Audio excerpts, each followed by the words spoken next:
Hey yo, what is up, wrestling fans? Welcome to another episode of the Smark Moment Smack Talk podcast. I'm your host, as always, Tony Mango. Joining me, as always, is Robert E. Felice. Hey yo. You know why we're here. You know who we are, and unfortunately, you do know why we're here. That's true. Unfortunately, we have less than positive topic to talk about for this edition of the show. Yesterday, we got confirmation that WWE Hall of Famer Scott Hall passed away. So even though we had some other potential plans that we were going to do for this week's main event, which would have been anything from the Ring of Honor mock draft or the Attitude Era mock draft or one of the other mock drafts that Callum's sort of situated, we also were thinking about doing something with 316 and tomorrow recording like a, one more match, Stone Cold Steve Austin, or, a top 10 list of Steve Austin's career highlights, or, anything that could go along with the Stone Cold type of deal. St. Patrick's Day's coming up. So I had been thinking about like, oh, maybe we do something like the top 10 best alcohol moments in pro wrestling, or top 10 best Irish wrestlers. There's a lot of different things we could have done this week, but when something as big as this happens, then you know where you gotta go. So even though we do have planned to do another Wrestling with the Past next week with the Hall of Fame retrospective, which is starting to build up a little bit of steam right now, although still not as much as I was kind of expecting at this point. It's kind of strange. We figured, let's just on a whim go ahead and do this. And also on a whim, I figured, why not do it live? Keep it to where it's not just the two of us, where anybody else can potentially join in. So I don't expect a whole lot of people to pop up since nobody got word of this. Tuesday at like 1 p.m. Yeah, Tuesday at 1 p.m. and at random. And it's just like, hey, by the way, everybody, we're going live. But, if anybody does eventually join in, I'll be reading their stuff in the chat and especially the super chats and stuff. But if you're not listening live and you want to tell us your thoughts in whatever fashion it is, drop a comment below on YouTube, or, send a tweet or do something along those lines. There's plenty of different ways for you to speak up. But while you're doing that and you're listening to this and all that, if you are on YouTube, subscribe, like, follow, share, favorite, all that stuff. And I guess let's just kind of start getting into it. So Wrestling with the Past is a retrospective, and there's no real set, rules or guidelines or anything like that. We're just gonna, talk for a little bit, talk about his career. Yeah. So when you think of this particular entertainer, do you think Scott Hall or do you think Razor Ramon? So it's really weird because I think there's more equity in Scott Hall, but in the last few years, WWE did a lot to re-add equity into the Razor Ramon name. I think Scott Hall, and then I just lump it all in, and I'll say Razor when appropriate. Like I won't say that time Shawn Michaels had a ladder match with Scott Hall. I always say right. That time Shawn and Razor had a ladder match, but I do also just say Scott Hall because it's kind of like Nash. Like you'll say Diesel when appropriate, but he's still just Kevin Nash. They also got very lucky. They have very good names. Like Scott Hall is a good name. Kevin Nash, it's a cool name. Yeah, you can go with those names and you don't sound ridiculous like some other people, or just, like it's not fitting when you can say, okay, well, Isaac Yankem, okay, fine. Fake Diesel, okay, we'll talk about fake Razor Ramon, by the way, too. Kane, cool. And then you go Glenn Jacobs. It doesn't really kind of go the same. My name is Glenn Jacobs and I sell propane. Yeah, right. Propane accessories. Another thing though that's funny about the whole Scott Hall naming thing though, if we're talking about like previous names and that kind of thing, I mean, he wasn't just Scott Hall and Razor Ramon. He was also the Diamond Stud with 2 Ds. Listen, honestly, there's a lot of Razor Ramon in the Diamond Stud. Like when you go back and watch the little bits that were given of that character, there's a lot of Razor Ramon in the Diamond Stud, including the move. You know, and I think it worked. He was also Texas Scott. Yeah, Just so he was Texas also Scott. Big Scott Hall, and potentially the best one, Gator Scott Hall. And also American Starship Coyote. Hell yeah. That's a trip. That just sounds like that should be like the album name of some sort of indie band, you know? Like you're gonna see like the part in you've seen Scott Pilgrim, right? Speaking of another Scott, where it's like we're a sex bomb and we're gonna I don't know. We're gonna make you sad and think about death and stuff. Yeah, it's like we're American Starship Coyote. The name Scott Hall, though, funny enough, the college that I went to, the very first building I passed by, the very first time that I went there, and eventually, like every day when I went, was called Scott Hall. That's awesome. I was like, all right, this place is kind of cool.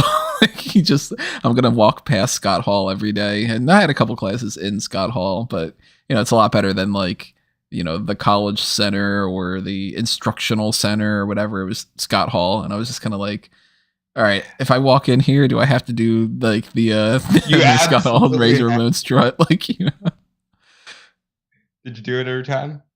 I might have done it once or twice. Or maybe more. I don't know. There's a reason I didn't have a whole lot of new friends that I made in college. Nah, it wasn't that. It's because they're all lame. But yeah, this one came out of the blue because suddenly it was, he's on life support. Right. And then you wake up the next day and it's Kevin Nash telling you they're taking him off life support. And I think the biggest blow of all of this came when they actually announced it, because they announced it right as Raw goes on the air. Like right at the 8 o'clock, they show the graphic, and then WWE tweets out, "We've unfortunately learned that Scott Hall passed away." Yeah, it wasn't even like it was like a half hour ahead of time or so. No, it was 8 o'clock. They must have known that they were going to start the show that way, so they're like, get it out to the public now. Yeah. Now, obviously when you hear that somebody's on life support, and I guess like, for anybody that like trigger warning type stuff that we'll talk about things like this, it's never good, obviously, for many different reasons, but you just sort of assume the worst. And even though, there's instances where people come out of that, Ric Flair, of course, had his. I mean, there was even like with Scott Hall, like there was a moment there where it was like he's off life support, but he's still his heart's still beating and everything. And Sean Waltman had said something like, "I know you all mean well, but it's kind of weird to hear these rest in peace tweets and stuff when our friend's still alive and whatnot." Of course, some people asshole was just like, "It sounds like you got sand in your vagina shot." Like, who the fuck says that?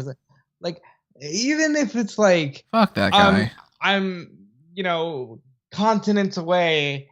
Who says that? Yeah, what a dick. When it's very clear that like why the man is sad. Yeah, like his fucking friend's dying. Like, give him sick. Yeah, it's disgusting. But honestly, Kevin Nash's story was very touching, where he just said, "I have to say goodbye to somebody who I've spent more time with than anyone else in the world." Waltman obviously was very close to Scott.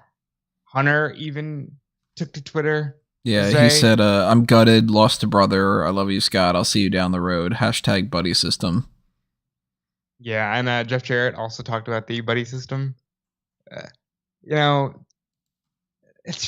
sucks. Because honestly, for me, Razor is a good chunk of why I love wrestling. Like, Shawn and Razor is my favorite match of all time. Like, objectively my favorite match. When I was from SummerSlam, right? Well, actually, I do really love that match. That's the one that I saw more times at first Me too. Is it because the VHS tape? I had SummerSlam on VHS. See, I had the best of Shawn Michaels. So I had SummerSlam on VHS, and I loved that match. But I also knew that there was a WrestleMania 10 ladder match that it's comical now, but for like a good, you know, 3 to 5 years of my very young life, I was like, oh man, I gotta try to find this match on like Kazaa or LimeWire or something. I gotta get my hands on this match. And then when Sean came back, they released the From the Vault, the Heartbreak Kid or whatever it was, and it had that match. And I mean, like, I just over and over and over watch that match. I watch it every year. I watch the WrestleMania 10 ladder match when the clock strikes 12 on New Year's Day. That's Really? the first thing I do. Why is that? Because I started it a few years ago, and I think I'm on like my 5th year of doing it. It's just a great way to start the year. Like, it's just like Razor and Shawn. Like, why wouldn't you want to start your year with something that you love more than anything? I have 2 shirts representing that match from Homage. It's legitimately my favorite match, and it fucking holds up too. Like, that's the thing, is a lot of stuff from that era. Like, when we're talking Razor, we're talking Mantar and Duke the Dumpster Drosy, and there's so much Razor that holds up. Razor and Shawn, Razor and like Bret Hart at either the Royal Rumble or King of the Ring in '93. All the stuff with Razor and the Kid, it's just good TV. Like, it holds up. Is there a part that you sync up with the ball dropping, right? It's not like a Oh, no. he like Razor gets the belts right when Oh, no. It's not like that. It's like literally, okay, ball dropped, Happy New Year, yay. And then as soon as I'm alone, all right, time to start by watching Razor and Shawn. Like, it's just a good way to start the year. And honestly, that match, I was a little shocked, and I'll be the wrestling snob for 5 seconds here. A little shocked that in 2022, during the video package last night, they called it the first ladder match, because it's long since been proven that it's not. But I wasn't gonna argue, because it's like, well, you know, well, if you still want to tell that narrative, you're telling other weird narratives right now that yeah, are there's absolutely. far worse things that they're doing. Like, I guess technically speaking, the house show circuit doesn't really count. Well, I was You know, mostly talking about like the ones that they released with Brett and Sean. yeah. Like, I just thought it was weird that like they went back to that old story, but again, they're doing a bunch of weird stuff like that right now.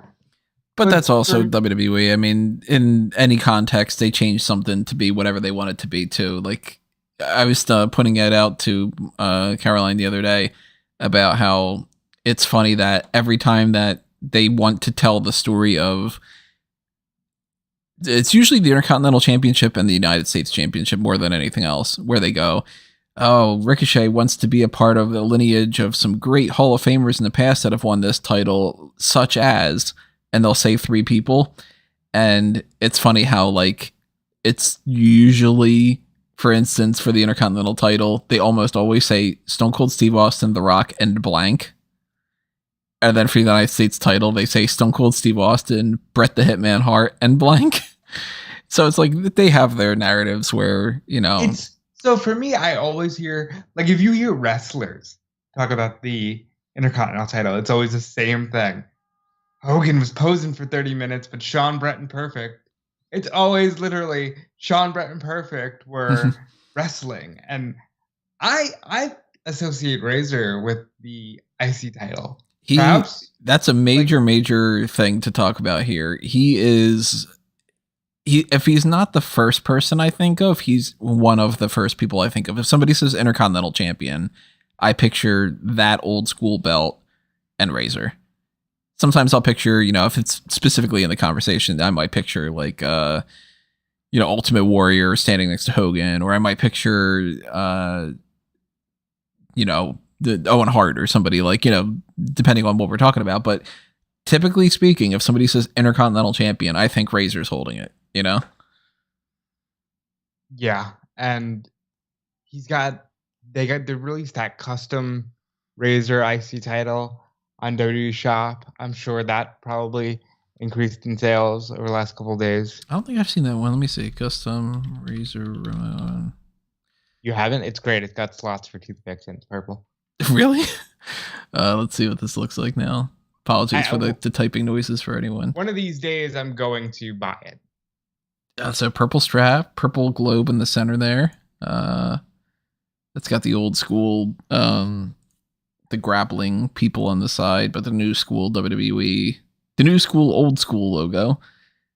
The Razor Ramon strap on the back. Oh yeah, it does have the little things for the toothpicks. That's awesome. Yeah, that's cool. It's actually on sale right now. Is it real? Oh God, $399.99.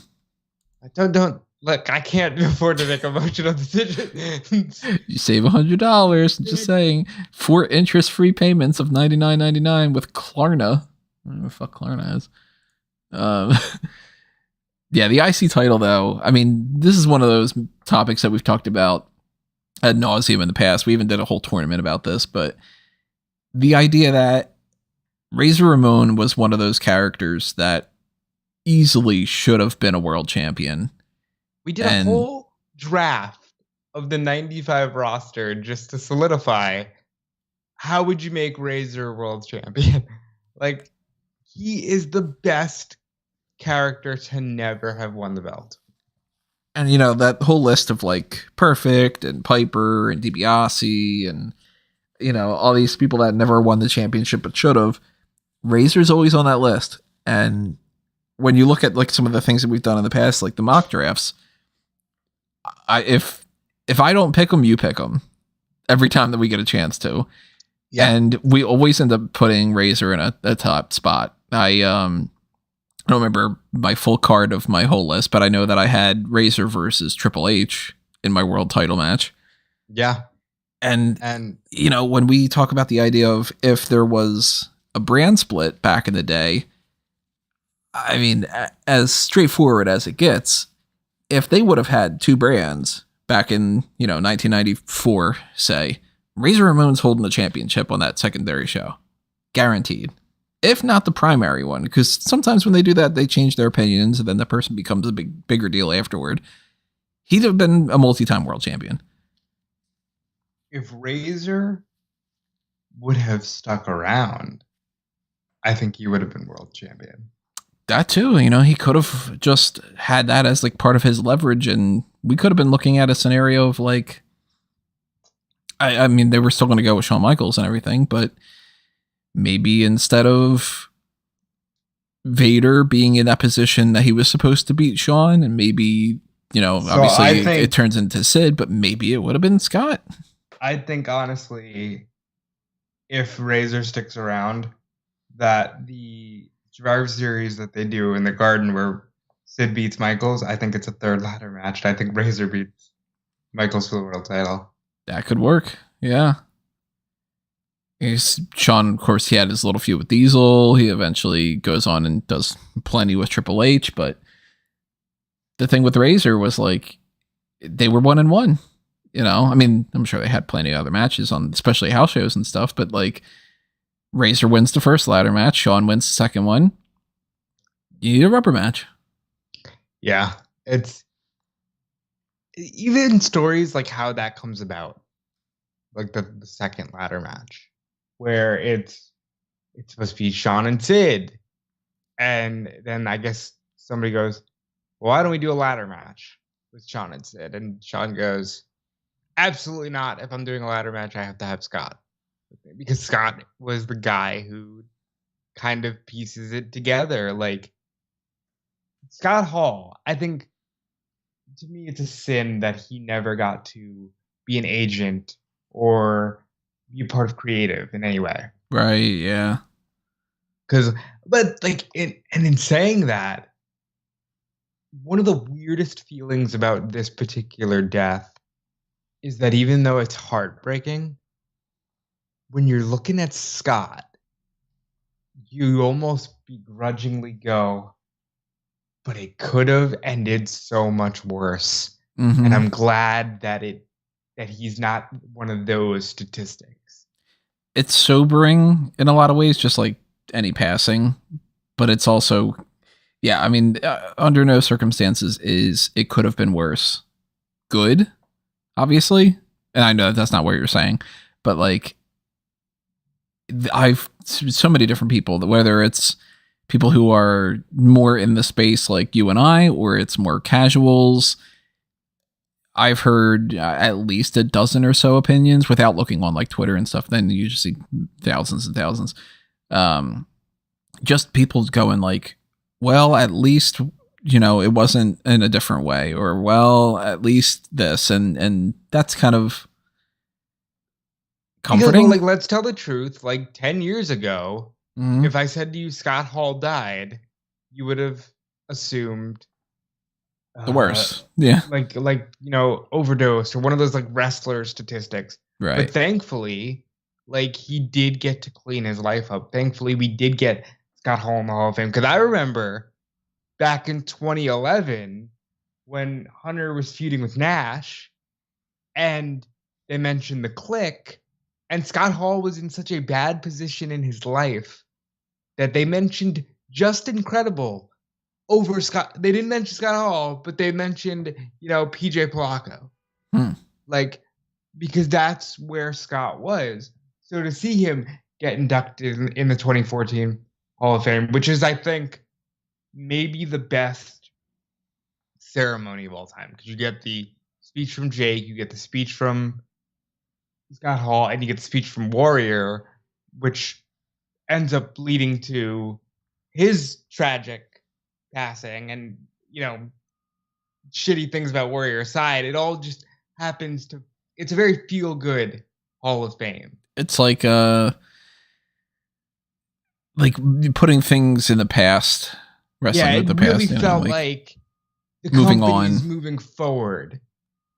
Like, and I really enjoyed that. And I enjoyed, seeing Hall every time we got to see him. It was nice to see him, run around with the Click one more time. They got that Click Rules DVD, or I guess now it's on the network. Watch that. And I guess, like, there's that too. What do you watch when you want to watch a Scott Hall match? Like, I was watching before we got on here the Coliseum home video release for Razor that's on the network, just because it's like he's so good, and he's one of the first guys who was so good.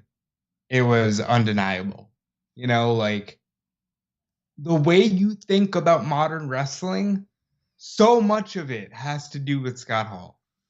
Yeah, in different ways too, not just like work rate, because a lot of things are obviously, you know, people take certain moves from certain people, or they learn, you know, some charismatic ways of cutting the promo or whatever. But like fundamentally, and we'll talk about the NWO thing too. That completely changed the business, but he's kind of arguably the first tweener.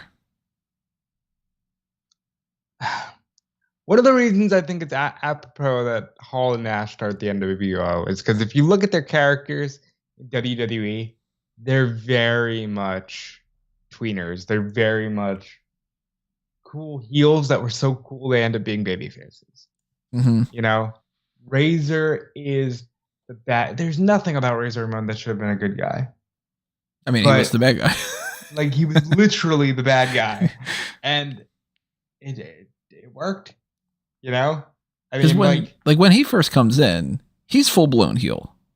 He is a rude, you know, jerk, basically a pig.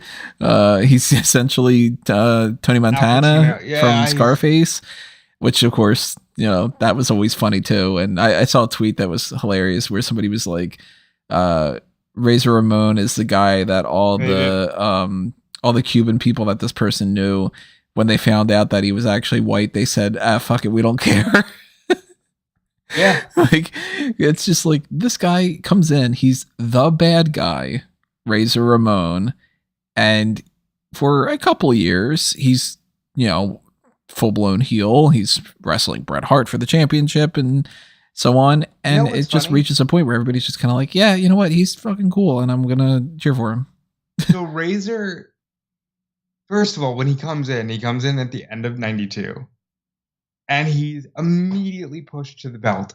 Nobody, that happens to nobody. You know? Like he's in main events with Savage and Warrior, and he fights Bret for the title at the Rumble in 93. But really, he's made a babyface within like 6 months. And they do it with that awesome story with the 1-2-3 Kid.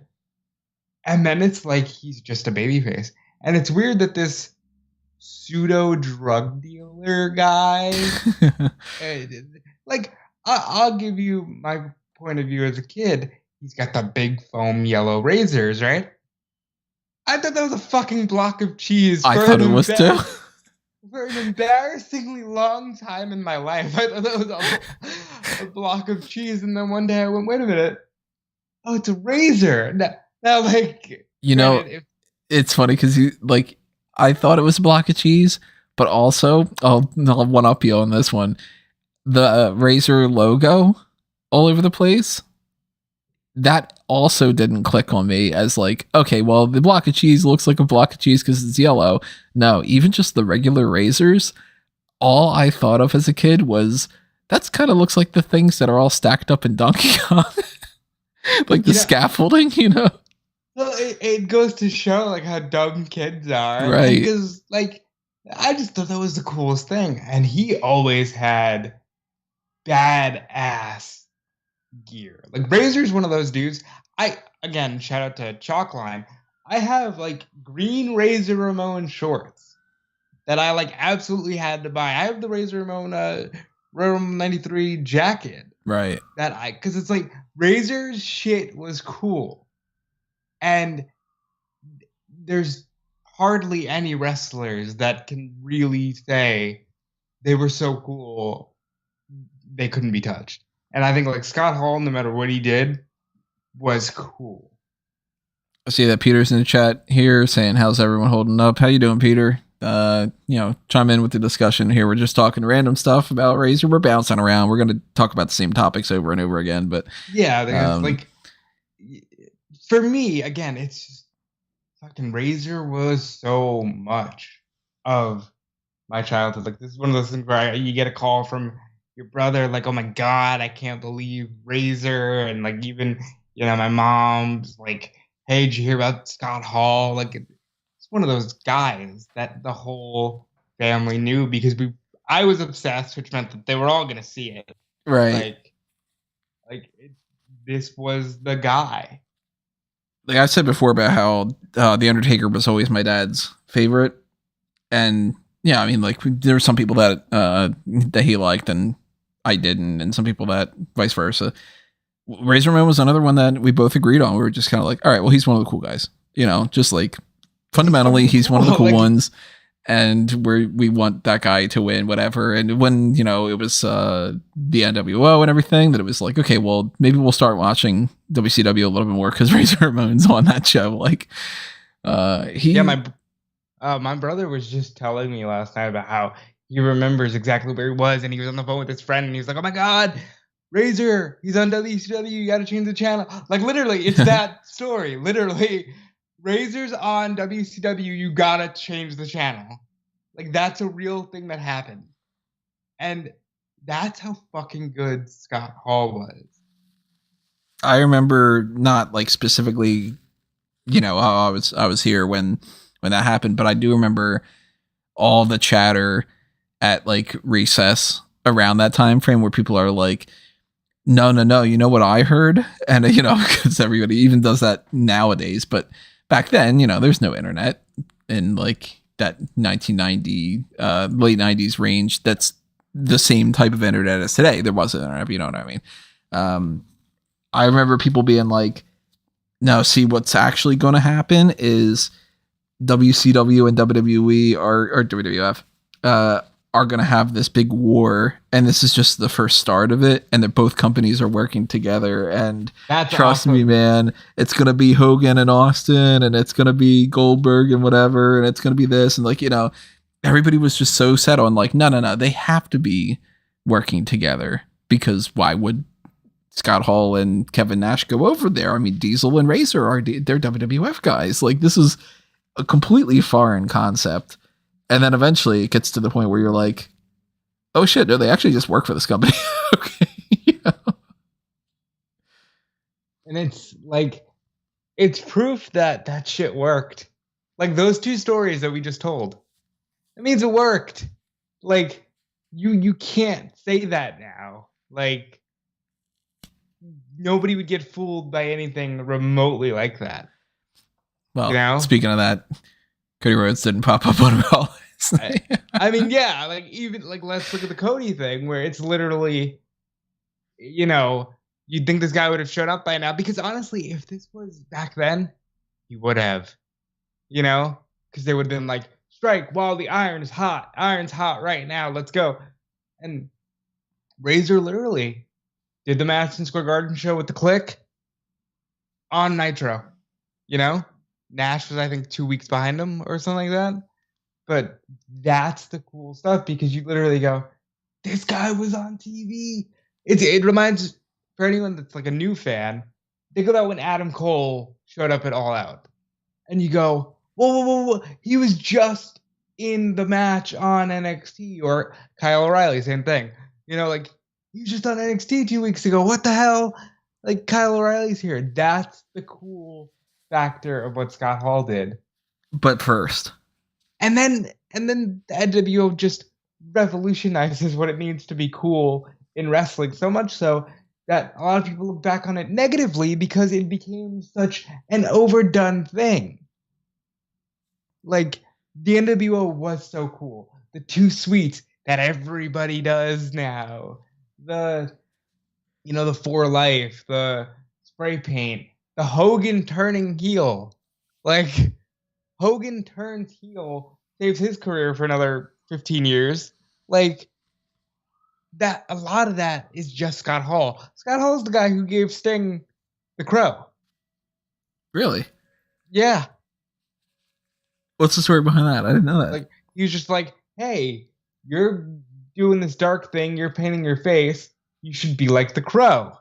Like, check out this movie. And like that's Scott Hall gave Sting the crow. Nice. Like again, Scott Hall should have been in creative. He really should have, for so many different reasons, because he was never a boring character. They had bad storylines, but in both companies, of course. But Razor Ramon or Scott Hall was always interesting. And, you know, I mean, when you go back to like early Razor Ramon days, and he's the bad guy, you know, he's full heel, essentially. Whether he's fighting somebody like Bret Hart or he's fighting a bigger giant, there weren't that many people that were bigger than him on the roster, but he never felt like he was one of the huge guys. And he was kind of one of those stock template people that you would want to be like, if you build a pro wrestler, he's got a lot of those elements, you know? So he could work with tons of people and he could do both comedy stuff and serious stuff. He was credible, but he was also not somebody who was like, oh, he's only credible because they just keep booking him that way. Like, he didn't find himself in a position where a lot of other people would have, where he comes into the company, he's immediately pushed to the top, and people are bored with it because it's just like, oh, I see what you're doing and I don't fucking care. That's happened with other people before. It happened with Roman, if you think about it. And I think like Hall had the benefit of new. Like when you're doing things either in WWE or WCW that have never been done before, you have the immediate benefit of, oh, this is new and I can vibe with this because it's different. This Razor guy just shows up and all of a sudden he's immediately fucking with Randy Savage. Razor Ramon's on WCW all of a sudden and he's like fighting with Sting or again fucking with Randy Savage. Like, you know, you have that immediate benefit of, I've never seen this before. This is exciting. And I think that is the element that the Click had as like a common thread. They always were like, yeah, but that's been done. Let's do this. And that's why none of them, for me, have ever been boring to listen to or watch in the ring. Because they're always like, right on the cusp of what is now. That's why I love the black and gold brand for so long, because it was just, oh, cool, this is Triple H's vision for wrestling. This is Shawn Michaels' vision for wrestling. I'm sure that Scott Hall was there for a bit too, and He you did at know, least some guest spots where he had been on the Performance Center doing something. I know that, like, I don't remember exactly who he was talking to. It's been a while since I saw the video, but I remember seeing like a Performance Center video where he was talking to people about character. And he was just sort of like, you gotta, be yourself, but at the same time, you gotta be something interesting. You can't just be yourself and be a boring person from nowhere. And like, he got character, but he also wasn't just a character guy. Like, Scott Hall's matches are fun. And, like I said, he could work with somebody where he's, say it's like Hall against Nash, where Nash is a slightly bigger guy. They do that feud, and Hall looks like $1 million when it comes to that. And he makes Diesel look better. But then he works with Shawn, a smaller guy, and everything works perfectly fine. He doesn't seem like he's incapable of working a different style depending on his opponent. If he's fighting 1-2-3 Kid, he's having a great match. If he's fighting Tatanka, he's the star of the match, that kind of deal. So he ends up doing a great job one way or the other, and that is a testament to his skill level too. yeah, and I think that's what crafted his longevity, right? Because he could then go and just be the third wheel in the NWO. He was good enough to start the thing, but he could also just fade into the background and just be the utility player.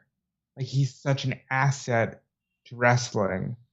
So much so that when Austin turned down the Hogan match, Vince said, all right, you're working with Hall, because flashing back to when Hall was working for him, you'll have a fantastic match. Because we put Scott Hall in with the guys we want to have a fantastic match. It's weird too, the connection between those two, because there's not direct connections. Like, I mean, we know obviously Scott Hall is part of the Clique and everything like that. So if you say, like, tell me something about Hall and Nash, so much that you can get into. But with Hall and Austin, there's no Austin without Scott Hall. And that's from, territory days or whatever you want to call it. But it's also, like, we've mentioned it before, Stone Cold's theme is Razor Ramon's theme. Yeah. And the template of bad guy is so cool and he's a badass that people like him, and he doesn't change his character when he turns babyface, that's Razor Ramon. The problem with WWE these days, and it's been the case for 20 years now, WWE wants to take a guy that's really popular, he's a heel, people are cheering him, they want to make him a babyface, and then they change the character. And then people don't like the character as much because, look at this, John Cena is a different person, and then now we think that he's boring. Roman Reigns becomes a babyface, and he's saying suffering succotash, and we don't like him anymore. Whereas Razor Ramon and Stone Cold, they were the exact same character. The only difference was he put them up against the heels now. Razor Ramon, the bad guy, fighting Bret Hart, is the same Razor Ramon, the bad guy, fighting Money Incorporated. And that's what made Razor work. He never changes the gimmick. Even when he's just Scott Hall, he barely changes. He takes away the Tony Montana, but he doesn't change the gimmick. And he doesn't even fully take that out, too, because he still says the hey yo, and he cuts the promos pretty much the same. He just, over those couple of years, he toned it down. He was a little bit less of the, same kind of thing, but he still, has said, hey, Chico, and everything once in a while. And it's a testament to a great character and a great performer, too, because it's not boring to keep doing the same thing. Scott Hall was just Scott Hall. And you could have been like, man, well, without the Razor stuff, he's not. No, he was still just as entertaining. Now, of course, in WCW, some things don't work out as well. I am nowhere near as big a fan of his run in WCW as his run as Razor Ramon in WWF. But how do you place that? Do you think one more or the other? Or do you like? I mean, I would assume more so Razor than. It's hard, right? Because I think Scott Hall's run in WCW is just indicative of WCW. When it was good, it's great, and when it wasn't, it's very meh. You know, and I think I lean more towards Razor because I think Razor is a fantastic representation of the old way of doing things where you come in, you stay on top, you leave for more money, and then you'll come back if conditions are right. And he, like, that run is so much better because he's never a, lower card guy. Now, people stay for so long that, like, you end up fighting Happy Corbin at WrestleMania. It's so different. So I'll always lean more towards Razor, but I think the Scott Hall he portrayed in WCW allowed him to have the rest of his career where he could just float around and, say hey yo and wear the blood drip tights and do NWO things and get a payday. I was never as big a fan of those vests and trunks and all, the blood drip. I think when you were my age, because I'm a bit younger than you, so like when you're my age, it was just like, oh, that's so cool though, because it's blood. Like I never liked the white. Like I didn't like the white spray paint drip, but the black and red is super cool. Not as cool as like the Razor stuff, but almost right up there. And this one sucks because this one really feels like, oh, this is the first of like my guys that wasn't he died too young tragedy. Like this wasn't like a Benoit or Guerrero where they were still in the middle of their career, but like, damn, this is one of the guys that I grew up on watching, and now it just sort of feels like, not to get too grim, but like between the Hunter stuff last year, you just get the feeling of like, not only are they getting old, but you're getting old. Like it's right because you do that thing in your mind. All those, I mean, Shawn Michaels, if he's not wearing the cowboy hat, everybody that's in this sort of generation is just sort of like, I don't like this, I don't like bald Shawn Michaels. This isn't right. And then you get like, The Undertaker is just like, well, I can't do this anymore because I've got hip replacements, and Triple H with his heart issues or the cardiac event, whatever they want to call it, because they don't want to just say, that get a heart attack. Yeah, and you see the way that, was it 2 years ago or something when Kevin Nash had the knee replacement surgery or something, and it was like his legs were like so messed up that he had to get that done and everything. You're just like, oh man, everyone is just aging in a way that I don't like that at all. And but like in a broader sense, you get a little scared, right? Because Hall and Nash didn't have a demanding in-ring style. It makes you really think about the Jeff Hardys and you start to really get into all of that because Hall and Nash could have done their thing for 20 more years. All they did was punches and clotheslines and stuff like that. And it just really makes you think like, oh man, everybody's getting older, So Peter in the chat says, you have to remember also, you saw Scott live. My only live with Scott was TNA. That's where he first came around with Scott Hall, because he was even younger. And this is where I gotta say, thank God I had an older brother, because I did see all of the NWO run live.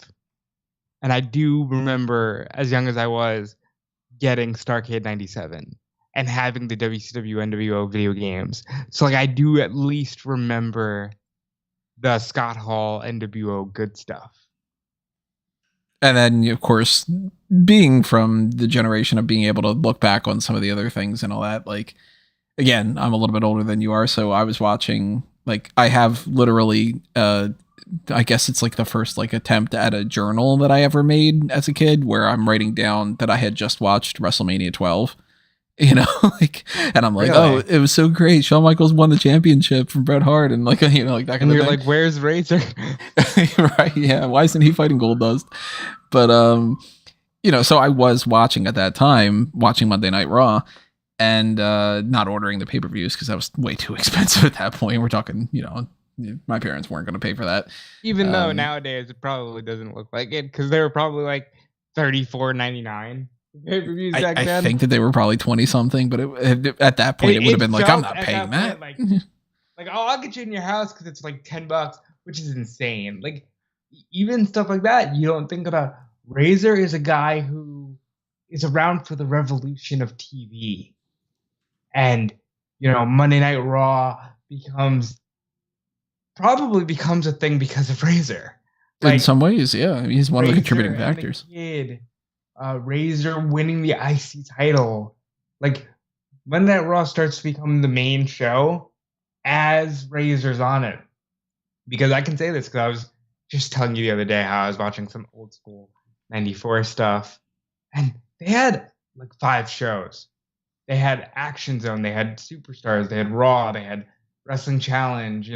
Like, and at any given point in time, all of those things may have a major angle. Razor's one of those guys who helps shift the focus to it's Raw. And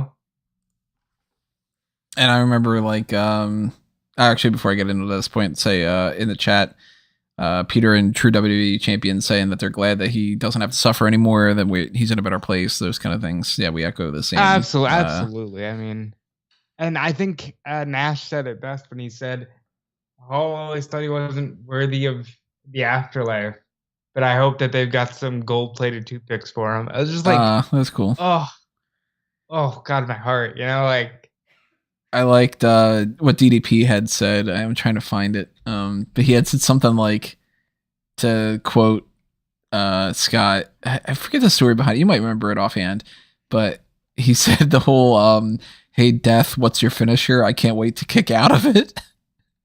Right, so that's just like a thing that Hall liked to do. Right. Bubba told the story of, "Oh, Dudley's, dude, you're finished. Awesome. Can't wait to get hit with it. 1, 2, and then I kick out." It's like the Pat Patterson joke of, you know who was just talking about you the other day? Nobody. Like, that's a great joke to just say, "Kid, what's your finisher? I can't wait to kick out of it." And then there's the aspect, at least for me, and I don't know if you feel the same way, but like the click and the camaraderie and the dumb, goofy shit like that is part of what made me want to be around wrestling. Oh, yeah, that speaks to my level of humor in some ways and my bullshitting. Like, there's no friendship that I have that's like a strong friendship that doesn't have ball busting. Obviously, there's acquaintances where it's like, yeah, I'm not gonna like tease that person because I don't think that would be, it would just come over as rude and stuff. But like that type of like, I'm comfortable enough that I can pick on this person and it's not going to come off as like, I mean, to some people, of course, the clique were always just kind of like, oh, they're a bunch of bullies or whatever. And I had some instances in the past where people are like, oh, I thought you were an asshole until I got to know you and all that. And it's like, yeah, but that's what's fun. Like, it's not just, it was a group of people and we like to play cards backstage. It's like, no, he's gonna have his stupid inside jokes and they're gonna do things like the little too sweet and they're gonna bring it over to WCW and it's gonna be a whole nother thing. And then an entire other generation of wrestlers is gonna literally create the Bullet Club and All Elite Wrestling and all these other things based off of the idea of, hey, we're all fans of people like Scott Hall. And to piggyback off of that, I didn't get Bullet Club at first, right? And it wasn't until I saw a promo backstage in Ring of Honor where it was AJ and the Bucks and Gallows and Anderson, and they just did like 4 or 5 DX or NWO things back to back to back, and I was like, I get it, because if I was with my friends, I'd probably want to do that on camera too.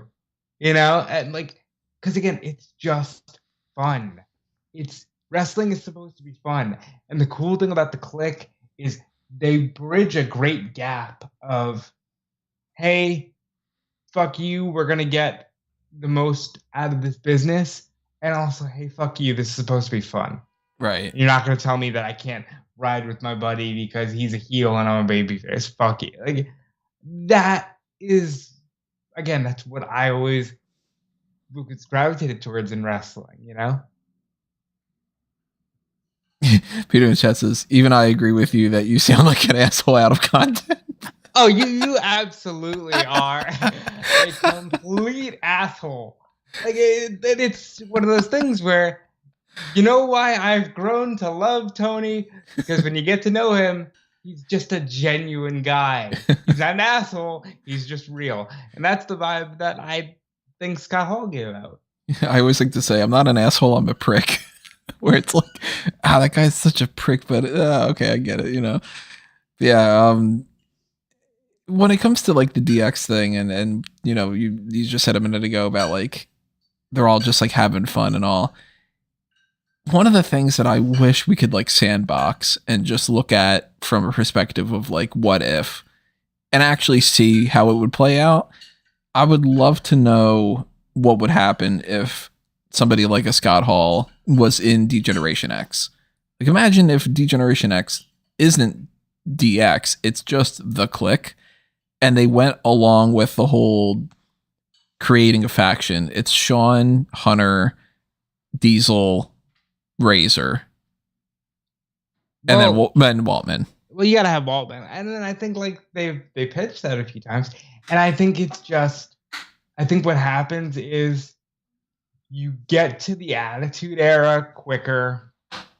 WCW never takes off, and it's probably a lot less memories because it's probably a quicker time, but it's probably still that same vibe of these guys are awesome. This is fun.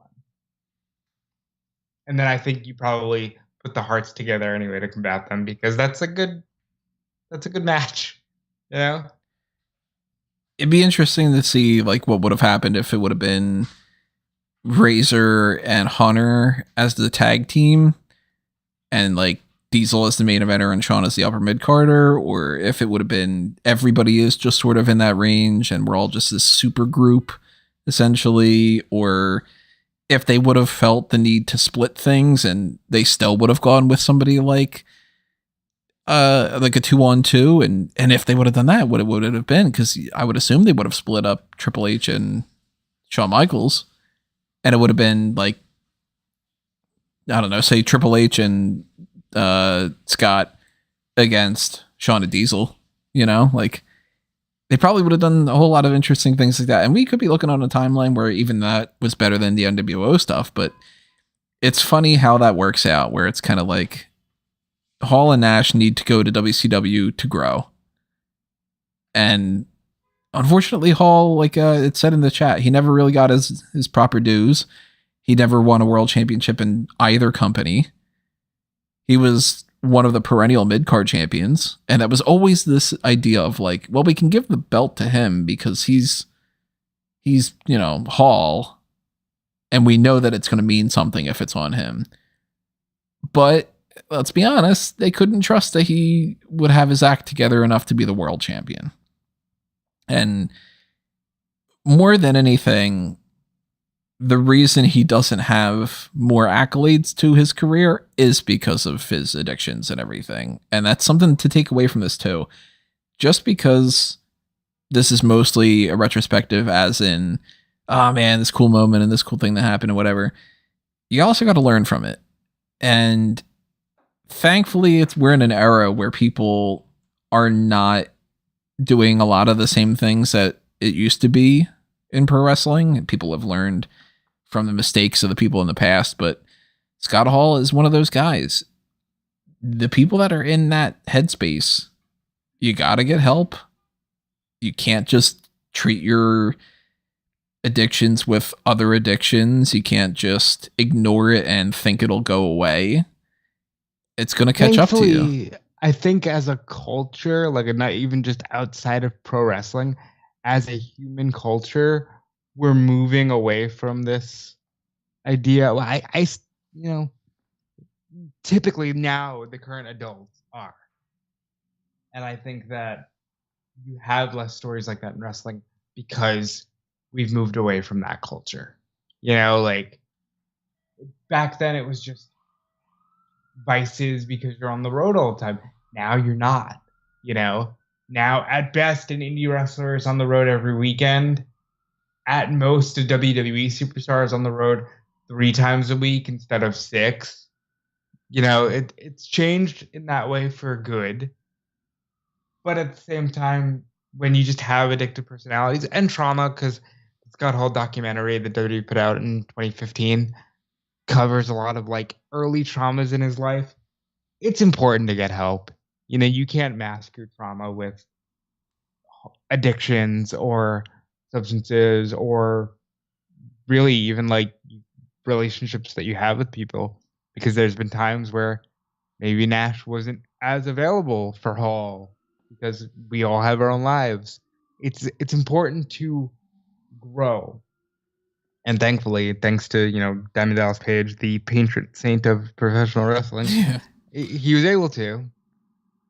Yeah, it can't be said enough how much better it is that he was able to clean things up enough and have these 10 years or so of being more sober and more having more clarity of everything and being able to go into the Hall of Fame proper. Like he not only is able to do his own induction, but he's able to enjoy it afterward instead of being somebody who gets inducted posthumously or is not in the right health to be able to have it resonate with him. He had years after his Hall of Fame induction to be like, I'm so glad that I was in the Hall of Fame and this means so much to me. And I love talking to the young kids and passing on some knowledge. And, somebody like a Damian Priest is like, oh, it's going to be one of my biggest things in my career to ever get the blessing from him to do the strut and the Razor's Edge. And you can tell with the way that Scott Hall was that he loved the business enough that means something to him. It's not just, well, it's a paycheck. Yeah. And some people do. Like some people are just like, I don't give a shit if I was in the Hall of Fame. I showed up, I wrestled, I won or I lost depending on what they told me to do. I collected my paycheck and then I fucking went home. Somebody like Hall, that was his life. Yeah, I think Hall is the best, again, that best blend of he loved it, but he didn't love it to the like indie wrestlers now will go jump through fire for a handshake just because like I just want to be around wrestling, you know? Thankfully, like Hall was in that era where it's a paycheck, but I also want to give back. But I also love this. But it also means the world to me, you know? So if we're talking about, highlight moments and everything, we've mentioned as far as like potential best matches, best moments and stuff. We've already mentioned obviously popping up on NWO and doing the whole, you know who I am, but you don't know why I'm here. That's one of, if not the most iconic thing that he's ever done in his entire career. We talked about the ladder match, which we both are super fond of both ladder matches because they're both great. And if you have not seen them, go watch them. Yeah, and if you can, go on YouTube, find one of the ones from the house shows. Like, they're just a joy to watch. It's a joy to watch them work together. Speaking of, Sean and Diesel against Razor and the Kid from Action Zone in '94. My God, that's a good time, man. Like it's not on YouTube in full. It's on Daily Motion if you don't have the network. If you do have the network, it's in Shawn Michaels' 1995 Coliseum home video release. Good luck finding that on Peacock, but it's there. Jeez, yeah, I can't even imagine. Honestly, anytime they work together, Razor versus the Kid on Raw, Here's one that only I will say: Razor and the Kid against the Smoking Guns at like the fourth In Your House event. Fun shit, you know. For some WCW stuff, I love the War Games from '96, where it's like the OG NWO against the WCW. I love watching Hall against, anytime he has to wrestle DDP. Anytime he wrestles his buddies, it's typically good. Outside of stuff where he's wrestling his buddies, I think he's had some good ones with Brett that I've mentioned. He's had a few decent matches with like DiBiase. He has DiBiase's last match in WWF. That's a fun one. That's SummerSlam '93. Um, just really find any Scott Hall you can. The good thing about Scott Hall matches are they're from an era where you won't be watching for a long time because like even the big matches were short, but they're all good. I'm looking on Cage Match right now for the ratings, the Meltzer ratings. I'm thinking is what it is, or maybe actually no. It's Cage Match's ratings are based off of fan vote, right? I think. But sorting his career matches in order, the top ratings. Take a guess what number one is. For him? Yeah. Ladder match? Yep. Take a guess what number two is. I'm going to guess it's the second ladder match. Yep. Number three is Shawn and Diesel against Razor and the Kid. Look at that. See? I'm telling you, kids. Number four is Luger, Savage, and Sting against Hogan, Nash, and Hall. Interesting. Then you got Arn Anderson, Luger, Flair, and Sting against Hollywood Hogan, Nash, NWO, Sting, and Scott Hall. So, like, literally, it's everything I just mentioned, guys. And it's the War Games match. Oh, wait, what do we got? And then we got Razor Ramon versus Rick Martel from '93. From the Raw match, where he wins the Intercontinental title? From August 27th, looks like. Probably taped in August 27th. September, 97. Yeah, that's where he wins the belt. So that's it was Monday Night Raw number 35, according to this. Think about that. It was only the 35th episode of a show that now has like 1,200. It looks like there's only two matches on the entire card. It's that, and it's Atom Bomb, Diesel, IRS, and Rick Martel. Oh, wait, no, what? That's not the right thing. That's okay. Never mind. I'm clicking on the wrong thing. I was like, no, this doesn't make any sense. Why would that? They made it more than that. No, that card is the title change. It's Head Shrinkers against Sid Curtis and Tommy Morrison. Owen Hart beats Scott King. Adam Bomb beats Russ Greenberg. 3 squash matches and a title change. The Rock and Roll Express beats Barry Hardy and Dwayne Gill. 4 matches and a squash match. And a dark match of Luger and Savage beat Ludwig Borga and Yokozuna by countout. Good Lord. So it's a 1-match card, and it's a title match, and it's one of his top-rated matches of all time. And then you get New Japan. Antonio Inoki, Kentaro Hoshino, and Riki Choshu versus Bob Orton, Dick Murdoch, and Scott Hall. That's another thing. He does go over to New Japan. In fact, I think that was one of the things he told Vince. He's like, let me go to New Japan so I can make more money. And I want to work here. Like, I want to work here. You know? And then, unfortunately for Vince, like, that didn't work out. But it is one of the only ones where he goes, I shouldn't have let them go. Right. Like, just a little bit more money. Or a promise of a championship or something. That's all it would have taken. In the chat, True WWE Champion says, so fantasy question, if you are up for it, when would you have given Scott the title if you could have? I just said it. Madison Square Garden, 1996 Survivor Series.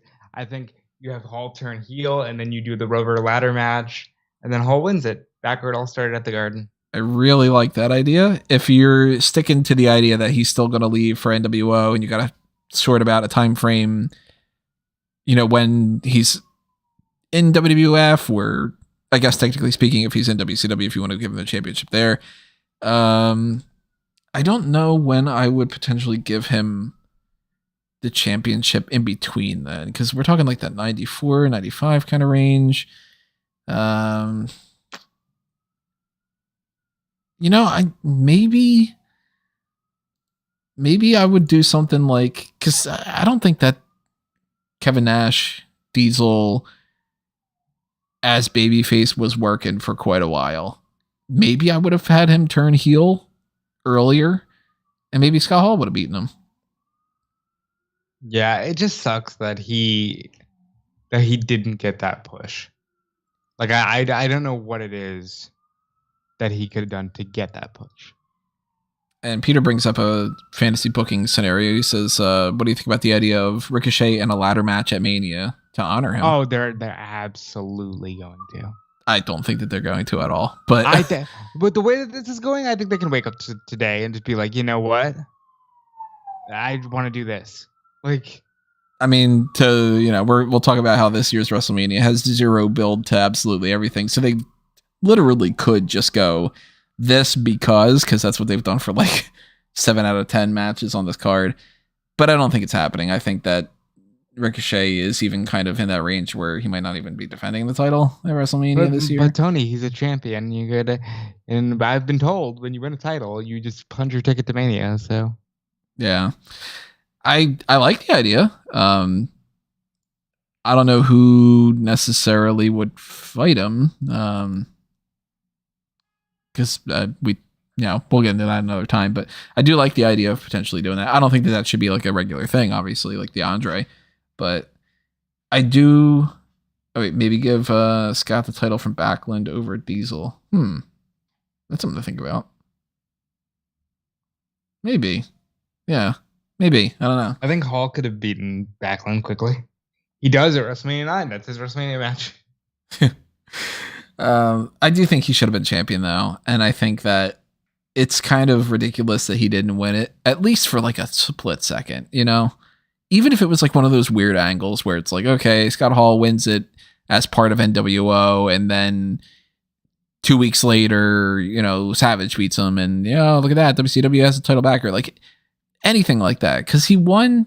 If you're talking about career retrospective highlights, multi-time Intercontinental champion. He was never in a Royal Rumble. And like, that's super cool. You know why? Because he's always fighting for a title. That's how important he was. He's never in a Royal Rumble. Never in a single Royal Rumble, but he wins. I forget which year of World War III. I'm thinking it's 98. He wins it in 97. He ends up. You're supposed to get the match at Super Brawl, but Hogan ends up fighting Sting again. So he ends up getting it uncensored. Awful name for pay-per-view. But it worked back at a time where like, hey, we're hardcore, we're uncensored.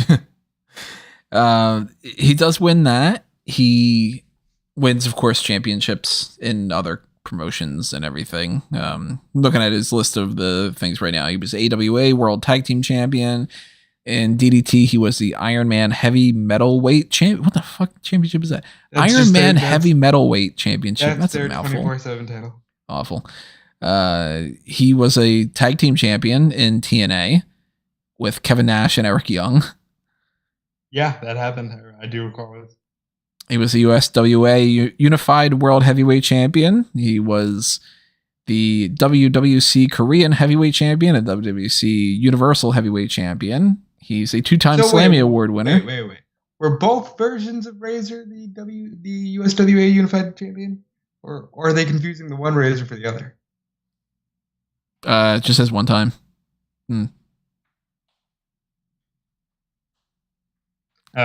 No idea. Interesting.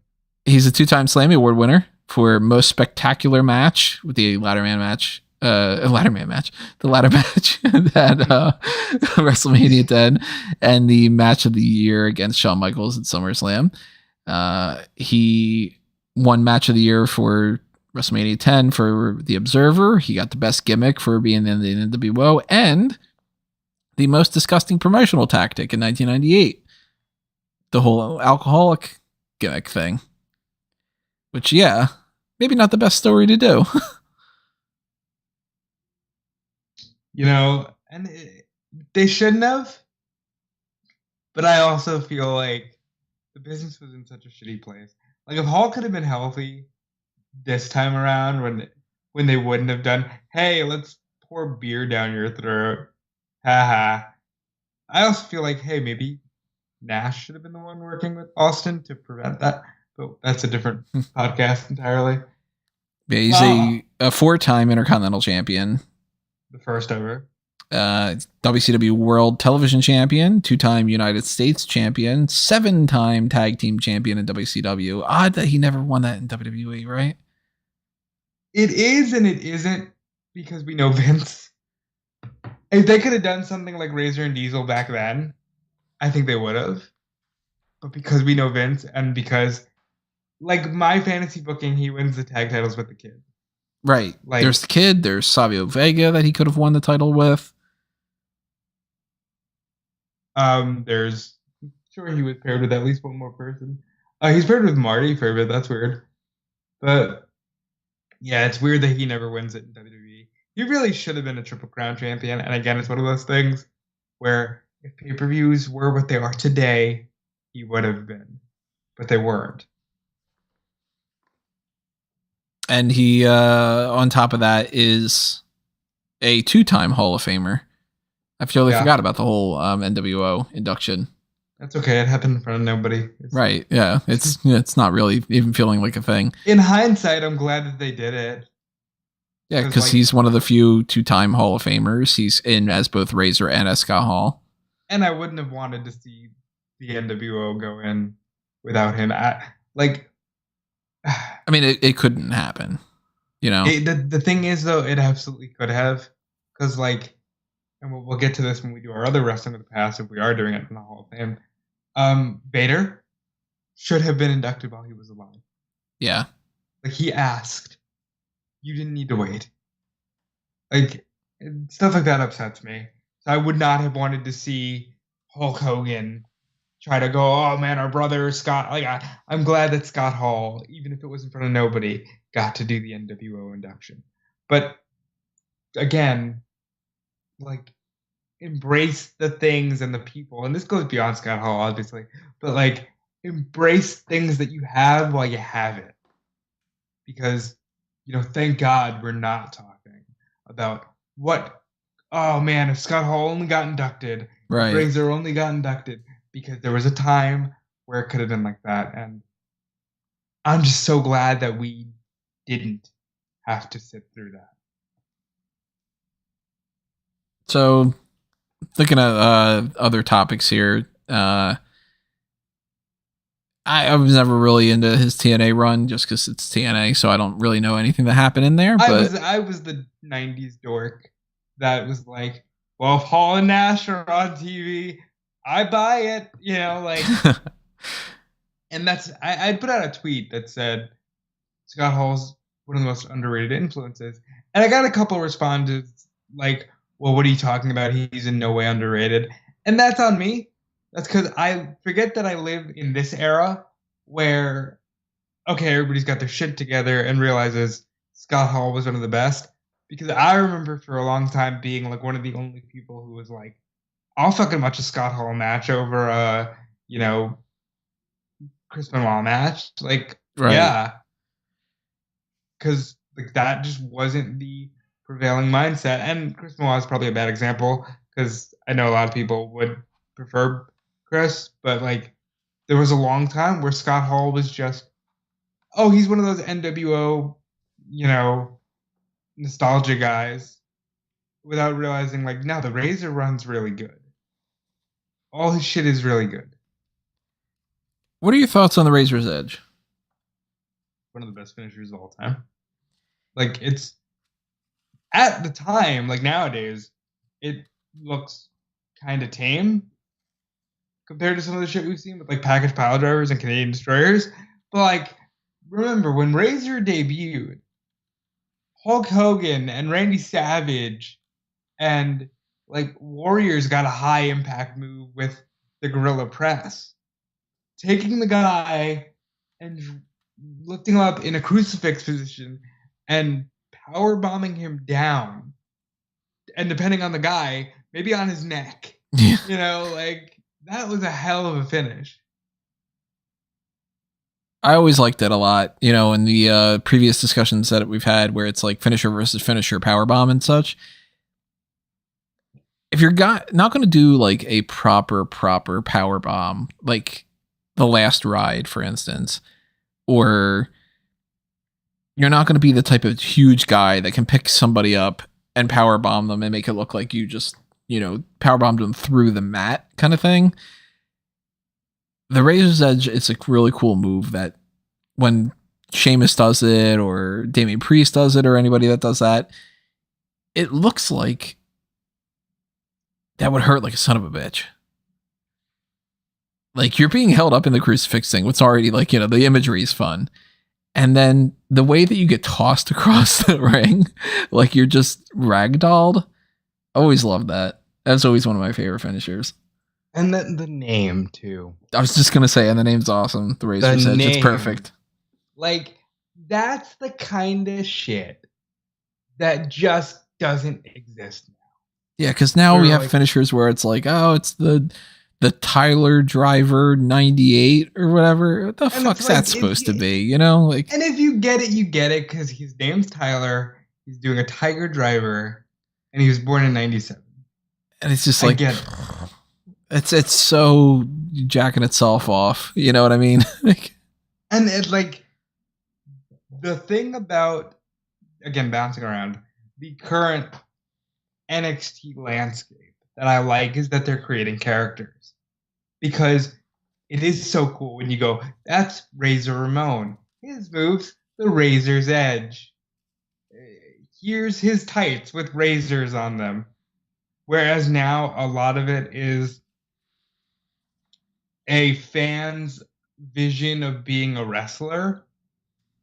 And sometimes it doesn't mesh as well on TV to a new fan. Yeah. I mean, the branding thing, Vince McMahon says he loves branding, and Razor Ramon, Razor Ramon's a great example of that. Right. You take a guy, the Razor thing is just a name, Razor Ramon, and then you just throw razors all over the place, and it's like, oh, the Razor's Edge, and whatever. I'm surprised he didn't have more, It wasn't like 3 more signature moves that are all just like puns off of the word razor. But I think it made it work more, because it wasn't like, and this move is the Occam's razor. Like not to pick on Matt Hardy, but it's like, and this is the side effect, and this is the twist of fate. Like he's got the one move, and it's the Razor's Edge, and that's the one he beats you with. Yeah. Let's see what Peter says in the chat here. I like what he did when he was wrestling on PD Nice with moves like nice, way to pay nice. Yeah, they have the gimmick names. They're talking about the idea of Damian Priest not doing the Razor's Edge last night, and probably because he did it through the announce table. Oh yeah, I guess he did. Yeah, he didn't win with it, which I thought was weird, but he got it on the announce table. Well, True in the chat saying they probably just didn't want him to get cheered by doing that. There's also that. He did the surf walk, which you didn't even catch because I told you. Yeah, I was like halfway paying attention to Raw last night. I was just like, hey, I don't feel like watching it. I've been working with you for 4 years. This is easily like you've got one foot out the door and the other foot like quickly following behind. Yeah. Other things about the Scott Hall character, we didn't really touch upon this, but this is something that I think is interesting, and it's just the way that a little bit of like some branding just works out the way that it is. Toothpicks. This guy has a toothpick in his mouth, and it becomes so synonymous with him that he perpetually has 2 toothpicks on him, seemingly at all times. One in his ear, one in his mouth. And I always thought it was one of the cooler things. Like, it's so simple. You have your toothpick there for seemingly no reason. It's not like he's like using that to actually pick out something from his teeth. And he just flicks it in the person's face, or when, you flick it into the camera to do that kind of showmanship. But he's got a backup one ready to go. Just didn't put that back in his mouth too. It's like a nervous tick kind of thing. The amount of Yeah, times that I flicked a toothpick because of Razor Ramon, God knows. yeah, and I'm the same way. Like I legit just wanted toothpicks around Uh huh. because Razor, like it's weird, but like, yeah, Razor had me wanting toothpicks. Like it's okay, sure. Do you think that he bought them in bulk? I think probably, Like, did he or at just least like the order one of those like stock shipment things where they give him a box of like the box of boxes, where it's like, okay, here's a 100 box pack for like $40 or something. I would pop if that wasn't even the case, and he just bought like a little pack in every town. Or I if he just just always went to some kind of diner before the show and just and I grabbed the just free stole the ones. toothpicks. That, that would be even better. That's funny. I like that idea that he just like, okay, well, before we go to the show, I have to stop by at a local diner and then just grab all their toothpicks and unwrap them individually. Or Vince, in his ways, was just like, "Hey, I have years worth of toothpicks now because I love that shit. Just keep doing that." Like, Right. Just they have like that the cart with all the props and stuff. It's like, here's the cart with all the championship title belts, and here's all the ring gear, and then here's extra canvas for the mat, and here's another block, and it's just all toothpicks for Scott. like, and then there's really cool things too. Like, he went on the Jerry Springer show to, I think, visit these kids. They were sick with something. I don't know exactly what, but he ends up giving the kid the real IC title and just tells the company, "Hey, you need another belt. I gave mine to the kid." Hmm. I didn't know Like, about that. yeah, it's like that's so fucking cool. Like, he's just like, yeah, like I'm not gonna give you some replica. Like here's the belt. Hey, you need a new belt. I gave mine to charity. And like that's the cool stuff about wrestling back then. I guess that's He, like it's what I'm missing now that it's like, damn, he'll never be around again, you know?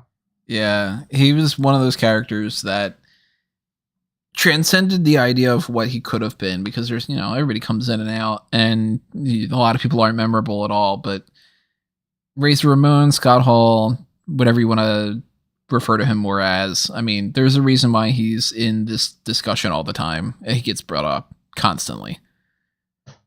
And he's one of those guys that I don't know where he ranks on my favorite list necessarily, because mostly I just haven't done a list. At some point, I'll just have to sit down and go through and make a list. But I know that he's somewhere in that top something range. I haven't done a list in a while. I know there was a time in my life where Razor was easily top 5. He's Yeah. probably still likely in the top 10. I haven't, but I would like need to sit down and do a list. But like Razor is like it just sucks. We're talking about the NWO. Like they'll never be like Hall and Nash together again, laughing. Like eh, that's the kind of shit that just like hurts. I'm looking at some of the responses. I figure this is one of the last things that we'll talk about here. Yeah, obviously, in any kind of scenario like this, there's an outpouring of people saying their stuff on Twitter. There's like Sting says, heartbreaking, huge loss, huge in all caps. He definitely made us all better. Help me with that one of a kind Scott Hall insight. So many too sweet memories. Foley says Scott Hall was a towering figure among his contemporaries, a legend inside and out of the ring. Yeah. Ric Flair says, you had an incredible career. As you know, we all respected you so much. Thank you for our friendship and for the greatest Survivor Series I was ever in. I also think that might have been the only, but well, or one of the only. But like, yeah, he was. They were a huge part of that Survivor Series. Like Razor comes in paired with Ric Flair. You know, Let's see what some other ones that are going on here. Bischoff says, this has been a tough one. Two people who had such a pivotal role in my life, how my future played out, left us today. Mike Shields hired me in AWA, taught me the TV business from the ground up. Scott Hall, you know the story. Forever grateful, gents. Kevin Owens, of course, had his tributes. They did that on Monday Night Raw, and he started off And with you the could Hey tell Yo, he was so broken up too. right. You could tell Corey Graves was upset about it as well. Oh yeah, like he could barely get through that. But he seems like he's one of those guys that, yeah, I'm sure some people are like, oh, Scott was a dick back then. And I'm sure he was, based off of the stories we've told. I'm sure he was a complete dick to some people. Maybe justfully so, maybe completely not warranted. But it does seem like he's one of those guys that, unless you were the subject of that type of hazing and bullying and couldn't get past it, and you couldn't settle on like a middle ground and be like, I was being a dick, oh yeah, whatever, I forgive you, that kind of thing. It seems like everybody just sort of says, yeah, but in the later stages of his career and everything, that he was like a really nice guy. And I haven't heard anything bad about Scott in years, other than people going, I hope he didn't fall off the wagon. Yeah. And I think that speaks volumes as well. Because, like, even with the Click, like, everybody's got bad stories to this day about Sean. Everybody's got, kind of crappy stories about Hunter. But really, with, like, Nash and Hall, and even Waltman to an extent, like, the stories are never, oh, they were assholes. It's like the collective was an asshole. Were assholes, but the group itself was different when they were individuals. And Hall was a great guy and a good hand. And Nash, everybody seems to like Nash. I don't know if there's a more universally beloved person in pro wrestling than Nash. And that's really cool when you grow up a fan of these guys and like want them to be decent humans. So we were considering a couple different ways of doing this, and we could have done a top 10 of top 10 career moments, but then we would have needed to rank them. And we could have done superstar scores, but then we would have had to talk about the negatives. And, we're going to give him a lower score on public relations because of his problems in the past and everything. And it just didn't seem right to me. So I'm glad that we did Wrestling with the Past instead. Obviously, there are those negatives that you can learn from, and that's been said a million times. But I think in a scenario like this, it's more important to talk about the overall effect that the person had in the business and as a fan and everything, and to honor him more in remembrance. And Razor's awesome. So that Razor, sucks. it was 100% awesome. And honestly, the only thing I regret is that Razor Ramon wasn't around during a time where there was the abundance of wrestling there is now, because I would love to just have like endless amounts of 20 minutes Razor Ramon matches. Yeah. So and then rest in peace to a like genuinely, for me, like a huge influence and a huge reason why you love wrestling, like a top guy. Like this is one of those deaths where it's like, shit, like this is a top guy. Like this is one of those, like I said it in my tweet, like I'll never get to even get the chance to meet him now, because it's like he's not around. Yeah. It just really makes you think, man. And again, just watch the ladder match, watch anything that he's done, and tell people you love that you love them while they're here. Thankfully, it seems like the Click guys were very much followers of that philosophy, and just rest in peace. Fully echo all those statements. And while you're, trying to figure out something to put on in the background, or, you're bored and you want to just pop something on TV or something like that, check out some Scott Hall stuff from the past and relive some of those like awesome memories from back in the day, and have some fun rewatching The Bad Guy.